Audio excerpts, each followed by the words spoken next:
আসসালামু আলাইকুম সম্মানিত ভিউয়ার্স, আশা করি সবাই ভালো আছেন।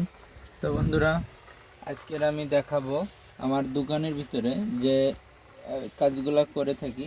এখানে যে টেবিল ফ্যানটি দেখতেছেন, টেবিল ফ্যান মেরামত করি, এবং এখানে সিলিং ফ্যান দেখতেছেন, সিলিং ফ্যানগুলো মেরামত করি। সিলিং ফ্যানের বিয়ারিং নষ্ট হোক, যে কোনো ধরনের প্রবলেম হোক না কেন, সিলিং ফ্যানগুলো রিপেয়ার করি। আর এখানে টেবিল ফ্যানটি দেখুন, কয়েলটি খোলা আছে, এটার শ্যাপ বুশ এগুলো পরিবর্তন করতে হবে। দেখুন, এগুলো হচ্ছে নতুন শ্যাপ।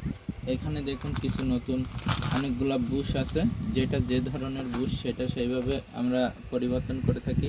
এটা হচ্ছে শ্যাপ। তো শ্যাপের এইগুলো ক্ষয়া হয়ে গেলে জাম করে।